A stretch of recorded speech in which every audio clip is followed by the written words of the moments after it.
네, 안녕하세요. NH투자증권 투자 로그인과 함께합니다. 서론 생략, 핵심만 짚어주는 경제 토크쇼 443경 신사임당입니다. 네, 안녕하세요. 장예은입니다. 네, 방송 시청에 앞서서 구독과 좋아요, 알림 설정 부탁드리겠습니다. 대형 기업들의 인수합병 소식이 보물처럼 터지고 있습니다. 현금 100조 원. 맞아요? 이거 제대로 써 있는 거 맞죠? 100조 원을 보유한 삼성전자도 3년 내에 의미 있는 인수합병을 하겠다 이렇게 계획을 발표했는데 M&A 기업에 투자하기 전에 꼭 알아야 될 거 뭘까요? 그래서 M&A 이야기 쉽게 설명해 주실 전문가 모셨습니다. 443경을 다시 찾아주신 경제의 신 그리고 조회수의 신 네. 삼프로TV의 김프로 김동완 소장님입니다. 안녕하세요. 안녕하세요. 반갑습니다. 김동완. 조회수 하면은 김동완이죠. 경제의 신도 지금 부담스러워 죽겠네. 경제의 신. 아니, 잘 여기 어려운 데구만, 나오니까요. 지금. 아니에요. 기다렸습니다. 네? 엄청 부담스럽네요.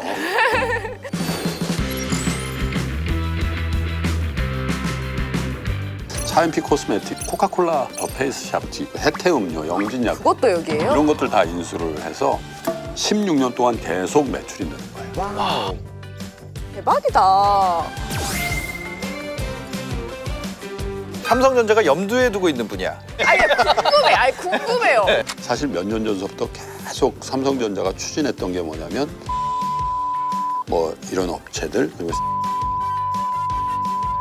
시너지가 나는 업체들을 지금 굉장히 면밀히 검토하고 있을 겁니다.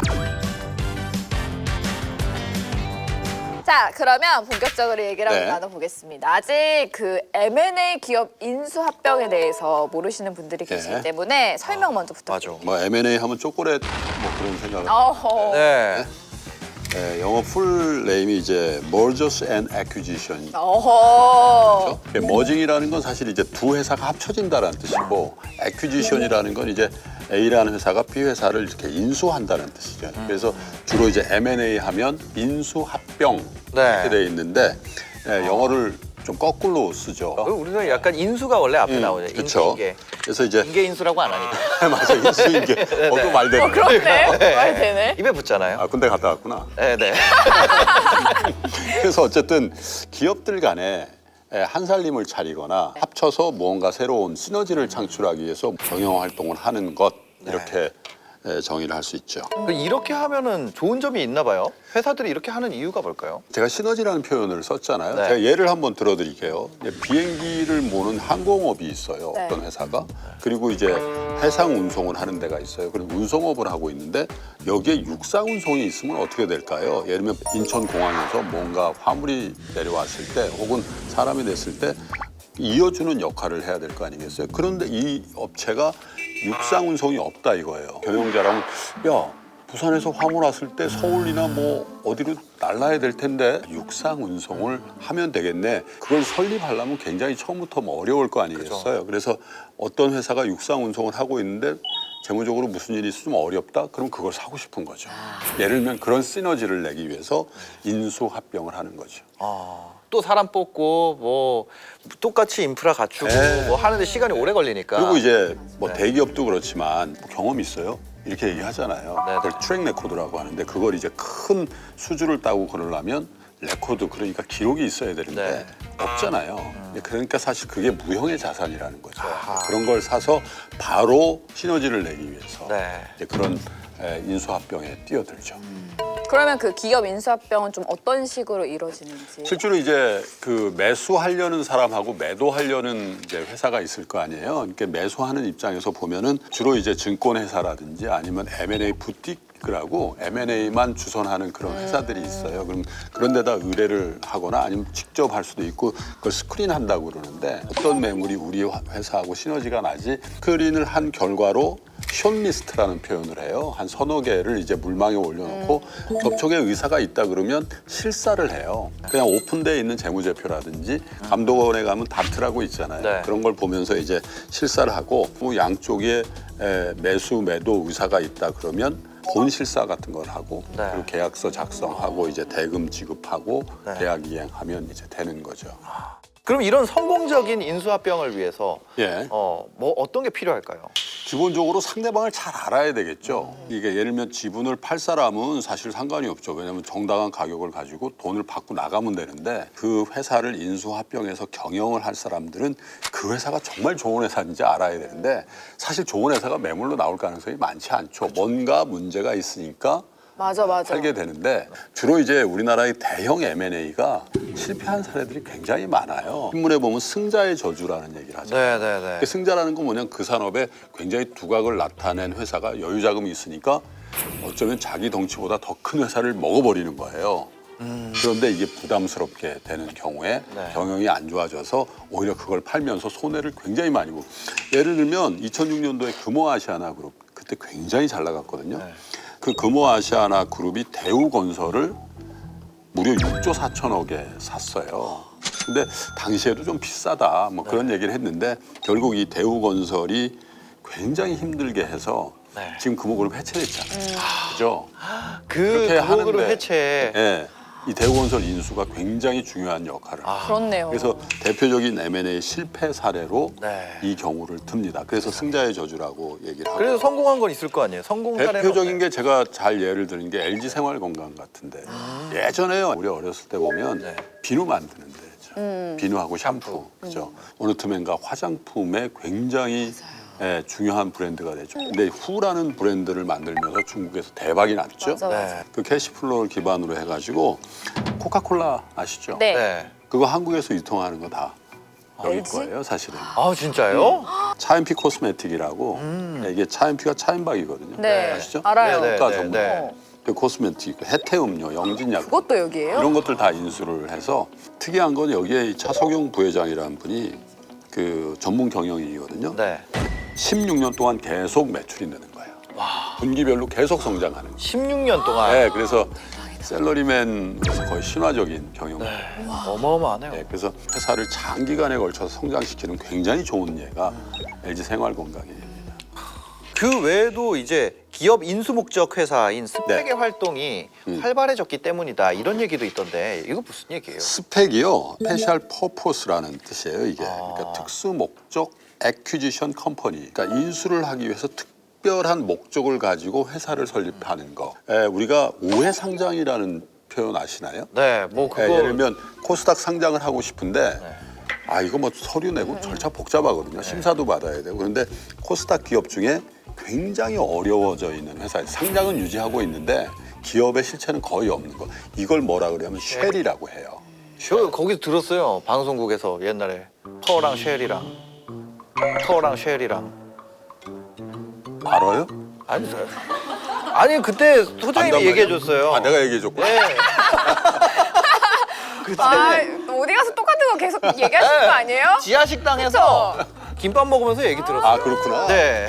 벌써 한 10년 된 얘기인데. 네, 그죠. 네. 그때 좋았는데. 재밌었죠. 그래서 이걸 쉘이라고 그래요. 네. 쉘은 뭐예요?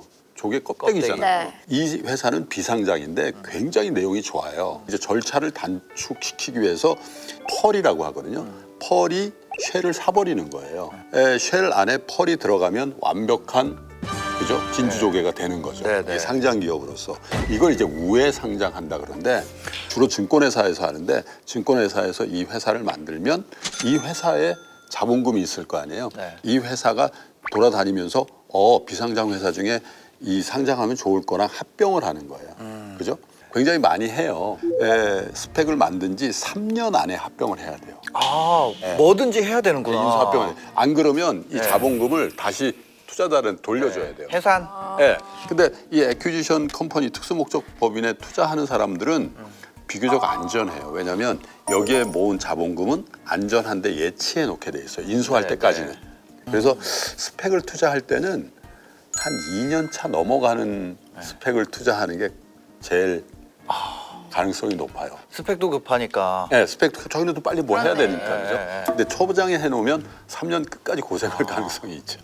근데 초장에 하면 좀 싸게 살 수도 있겠네요, 근데. 원래는 2,000원에 상장되거든요. 처음에 가격이 정해져 있어요. 정해져 있어요. 이 모든 스펙은 상장 가격이 2,000원으로 시작해요. 네네. 2,000원에서 크게 안 움직여요. 근데 이제 정말 이제 소문이 돌 거 아니에요. 네네네. 빡해지고. 야, 뭐 예를 들면 무슨 증권 몇 호 스펙이 메타버스 이걸 한다. 처음부터 사지 말고 네. 맞네. 살짝 올랐을 때 사는 것도 방법. 맞네. 네. 좋은 신기해요. 것 같아요. 신기해요. 신기해요. 재밌어요. 이제 신기하네. 아니 근데 그 아니 같이 좋은 회사가 서로 합치거나 둘 다 좋은 회사인데 한쪽이 이렇게 먹는 것도 인수합병이라고 하는 거예요. 아, 그럼요. 예. 그러니까 인수의 주체가 어디냐죠. 예를 들면 A 회사도 좋고 B 회사도 좋아요. 뿅한 이후에 경영권, 그러니까 지분을 누가 더 많이 갖고 경영에 더 누가 더 영향을 미치냐. 이런 거가 이제 중요하죠. 그래서 그러면은 좋은 회사가 이렇게 합치면은 주가가 아까 말씀하신 것처럼 오를 확률이 많이 뜰 크네요. 가능성이 있죠. 왜냐하면 자, 같은 산업에 마켓쉐어 기준으로 시장 점유율 기준 30%인 대박이다. 플레이어가 있고 20%인 플레이어가 있어요. 네. 합치면 50이죠. 독점 구조로 간다 그러거든요. 그러면 이제 소비자들 입장에서는 아, 저 회사가 가격 결정하면 뭐 따라가야 되겠네. 이렇게 될 수가 있죠. 네. 그래서 정말 1, 2위 간의 합병은 잘 없는 케이스인데 이렇게 하는 거는 정말 큰 이벤트죠. 1, 2위 좋은 회사가 인수합병한 사례도 있어요. 아, 요즘에 이게 지금 우리나라의 배달 시장이 거의 한 회사가 다 갖고 있어요. 딜리버리 맞네. 히어로라고 아시죠? 네, 네. 독일계인데 네. 여기가 원래 요기요를 갖고 있는 회사거든. 네. 1등이 어디예요? 배민이잖아. 배민. 이걸 인수한 거야. 우리나라 공정거래위원회에서 승인을 해야 돼요. 맞아. 독점 이슈가 되면은 소비자한테 피해를 줄 수 있거든요. 그렇죠. 네. 미국의 경우에요. 이 독점 이슈가 엄청 중요해요. 예를 들면 미국에 가면 뭐 여러 가지 이제 주유소들이 있잖아요. 그게 원래 한 회사였어요. 스탠다드 오일이라고 네. 누구죠? 락펠러라고 이 사람이 다 갖고 있었어요. 네. 근데 이제 미국 공정거래위원회에서 야, 이렇게 정유회사를 네가 다 갖고 있으면 우리나라 산업이나 또 우리나라 국민들에게 네 기름값을 다 강요할 수 있지 않니? 다 찢어. 그래서 다 찢은 거예요 지금. 네. 그렇구나. 네, 몇 년 전에 이 딜리버리 히어로가 배달의 민족을 인수한다고 했을 때 네. 굉장히 사회적으로 논란거리가 됐죠. 왜? 두 가지한테 다 영향을 주는 게 하나는 소상공인, 음식점 하는 분들에게 영향을 주죠. 거기다가 거기다 수수료를 부과할 수 있고 네. 그리고 소비자들은 배달료 올려야 되겠는데 그래 버리면 또 피해를 볼 수 있으니까 네. 그래서 공정위에서 조건부로 승인을 했죠. 뭐냐? 요기요를 팔아라. 그래서 매물로 현재 나와 있죠. 네. 신세계그룹의 M&A 행보가 좀 심상치 않은 것 같아요. 네. SK그룹의 프로야구단을 인수한 데 이어서 의류 플랫폼인 W컨셉, 이베이 네. 코리아, 그리고 최근에는 스타벅스 코리아 인수에도 성공을 했거든요. 네. 올해 신세계그룹이 단행한 M&A 규모만 무려 4조 3천억 원으로 추산이 된다고 합니다. 네. 근데 주가는 왜 이런가요? 이거 갖고 계세요? 네. 들어갔어요? 네.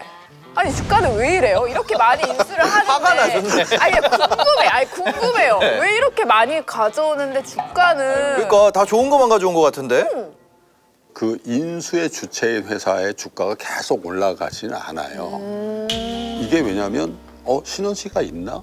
그리고 인수해서 잘한 인수라는 결론이 나야 되겠죠. 그죠? 네. 인수하는 회사보다는 피인수 기업의 주가가 올라가는 케이스들이 많아요. 요번에 신세계에서 인수하는 회사는 다 거의 다 비상장 회사거든요. 네, 네. 대표적인 게 이제 이베이 이베이 코리아. 코리아. 네. 신세계는 유통에서 네. 가장 강한 그 섹터가 어디냐면 신선식품이에요. 쓱닷컴 냉장 유통할 수 있는 그 물류센터가 탁월하게 좋아요. 쿠팡 같은 데는 공산품. 쿠팡이 이커머스의 거의 절대 강자로 막 성장하고 있잖아요. 네. 뉴욕 스탁 익스체인지 상장했죠. 네. 100조 가치를 받으며 상장한 그 돈이 있을 거 아니에요. 전국의 물류센터를 맞아. 만드는 데 쓴다 그랬잖아요. 네. 가장 타격을 받는 회사는 어디가 될까요? 우리나라 최고의 유통 회사라고 자부하는 신세계나 롯데가 롯데. 되겠죠. 그러니까 이들 회사도 빨리 뭘 해야 되는 거죠. 이커머스 쪽에 시장 지배력을 그래도 갖고 있는 네. 이베이 코리아를 인수해서 그러니까. 쿠팡의 성장에 대응해야 되겠다. 세계의 숙제는 물류센터를 쿠팡만큼 더 많이 구축하고 특장점으로 갖고 있는 이 신선식품의 배달 체계 이거를 결합하면은 쿠팡이 이길 수 있다. 네이버하고도 주식 교환 뭐 이런 걸로 해서 지금 제휴가 돼 있는 상황이라서 쿠팡과 우리 토종 기업들의 기업들. 연합체가 어떻게 승부를 낼지 굉장히 관심거리입니다. 네. 유통 쪽에서는 거의 대전이다 이렇게 얘기를 하죠. M&A 인수합병을 할 때 네. 인수할 때 드는 비용이 상당히 크잖아요. 그럼 어떤 식으로 자금 확보를 하게 되는 건지. 기본적으로 이제 뭐 몇 가지 방법이 있어요. 내부 유보금으로 사는 경우 자금이 확보되어 있는 기업 있죠. 지금 삼성전자예요. 많은 투자자들이 뭘 주장하냐면 자본의 효율적인 배분에 지금 실패하고 있다. 좋은 경영자는요, 자본을 효율적으로 잘 배치하는데 맞아. 자본의 배치를 다른 얘기로 하면 투자죠. 네. 투자의 한 축이 뭐냐면 M&A고 그걸 안 하고 있으니까 그걸 하고 있는 미국의 예를 들어서 엔비디아라든지 이런 데들은 과감하게 인수를 하고 막 그러잖아요. 네네네네. 그러니까 주가가 이렇게 벌어진다. 지난번에 컨퍼런스 콜 그러니까 삼성전자가 기관 투자자들과 회의를 하면서 M&A 준비하고 있습니다라고 언명을 했어요. 아하. 그러니까 그걸 하고 있는 또 한 가지는 이제 자금을 조달해서 사는 경우가 있어요. 자금의 조달은 두 가지로 하죠. 증자를 해서 하는 경우가 네. 있고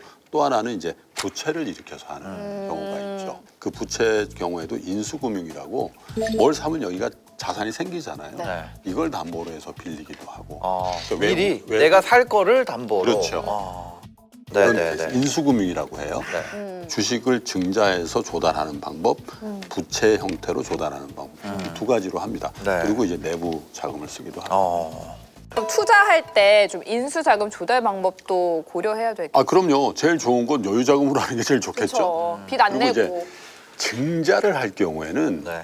기존 주주들의 어떤 기분은 희석이 되잖아요. 그래서 굉장히 좋은 진짜 와 저 회사는 꼭 사야 돼 이런 게 아닌 그 M&A 할 때 자본 증자를 하면은 주가에 좀 악영향을 줘요.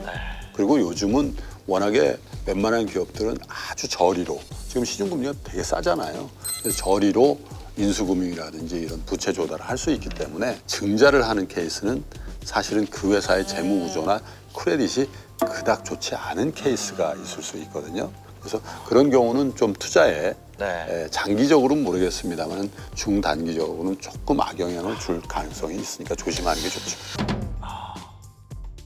카카오가 음원 플랫폼인 멜론을 흡수 합병하는 등 영토 넓히기를 좀 계속하고 있는데 2016년부터 올해 상반기까지 47곳의 기업을 사들인 카카오. 네. 47곳이요. 기간에 30곳을 사들인 네이버. 말이 되나요 이게? 네. IT 기업들이 인수합병을 추진하는 업종은 무엇이 있을까요? 우리나라에서 계열사가 제일 많은 회사가 어딘 줄 아십니까?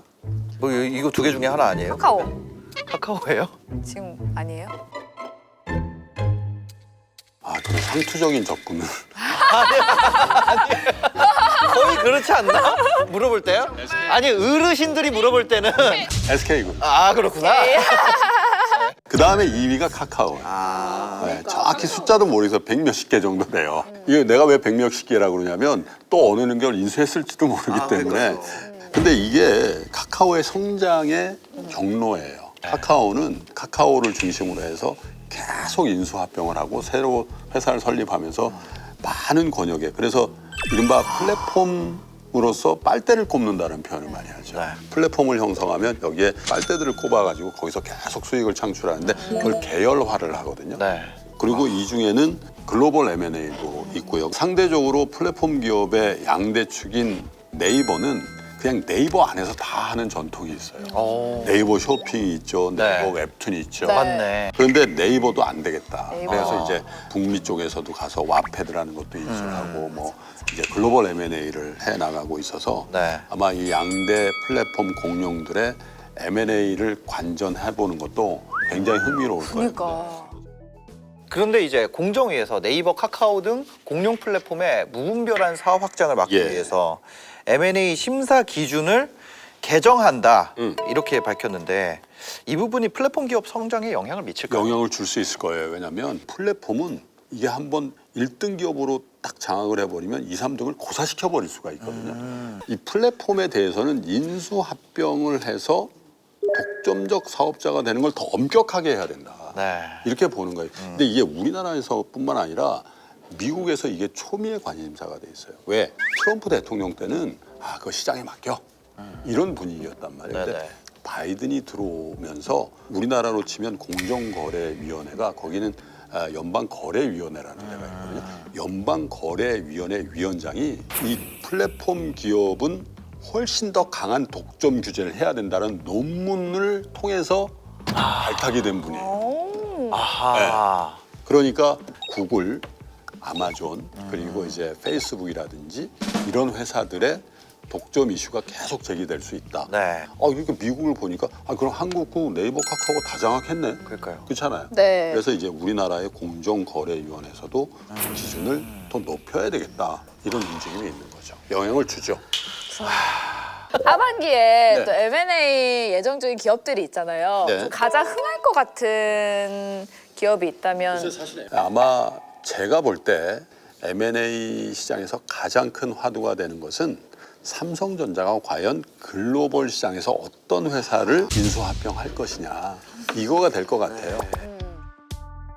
남은 하반기에 삼성전자가 과연 어떤 대박이다. 글로벌 M&A 기대된다. 해낼 거야. 그걸 잘하면 아마 주가가 좀 올라갈 거고 네. 그게 지연되거나 별론데 이걸 왜 사지? 이런 경우가 되면 실망 매물을 받을 수도 있는. 삼성전자가 염두에 두고 있는 분야. 응. 어딜까? 분야. 예. 그거죠. 예를 들면 이제 삼성전자가 지금 메모리 반도체 1등이잖아요. 네. 네. D램 쪽에서 1등을 네. 하는 회사인데 사실 몇 년 전서부터 계속 삼성전자가 추진했던 게 뭐냐면 시스템 반도체, 비메모리 반도체 쪽에 투자를 한다고 했는데 1등 업체가 어딥니까? 대만의 TSMC잖아요. 네. 삼성전자가 여기서 20조 투자합니다. 그러니까 그 다음 주에 TSMC가 우리 50조 이렇게 해버리는 거예요. 그래서 삼성전자가 그냥 공장 짓고 투자하고 해외 진출하는 거 가지고는 몇 년 사이에 따라가기는 힘들 겁니다. 워낙 격차가 지금 있으니까. 네. 그래도 어쨌든 TSMC가 위협을 받을 정도의 시스템 반도체 쪽에서 위상을 가지려면 글로벌 M&A를 잘 해야 된다. 이렇게 보아서 시스템 반도체 쪽에 시너지가 나는 업체들을 지금 굉장히 면밀히 검토하고 있을 겁니다. 그 뉴스가 곧 나올 거라고 저는 네. 지금까지 기업 인수합병이 뭔지 그리고 기업 인수합병을 고려했을 때 투자를 어떻게 해야 하는지에 대해서 알아봤는데 오늘 다룬 주제를 좀 한마디로 정리하자면 네. 뭐라고 할 수 있을까요? M&A는 종합 예술이라는 얘기를 합니다. 오. 종합 예술. 종합예술. 시너지를 내야 되는 숙제가 있죠. 그래서 M&A를 한다는 재료로 주가가 요동을 칠 수도 있어요. 그때 너무 급한 마음으로 따라 사거나 아니면 이거 잘못된 거 같을 때 팔지 마시고 그 M&A가 어떤 평가를 받는지에 대해서 침착하게 기다리셨다가 그게 정말 종합예술로 승화되는지 아니면 망작이 되는지를 잘 구분하시는 게 참고하셔야 될 요건이다 이렇게 말씀드리겠습니다. 깔끔하네요. 이런 명언은 준비하시는 겁니까? 전 이 질문도 나온지 몰랐어요. 그러니까 이 뭐냐면은 사실 김동완 프로님이 거짓말. 이제 유튜버가 됐어요. 아니 유튜버도 아니야. 진짜 옛날에 우리 방송인이 옛날에 주프디하고 할 때는 방송인. 말씀드리겠습니다. 되게 비장한 분이신데 요즘은 다 돼요. 다음 주에도 설은 생략하고 핵심만 전달할 컨텐츠로 찾아오도록 하겠습니다. 네, 마지막으로 구독, 좋아요, 알림 설정 그리고 또 여기에 댓글까지 부탁드리면서 오늘 시청해 주셔서 감사합니다. 네, 감사합니다. 고맙습니다.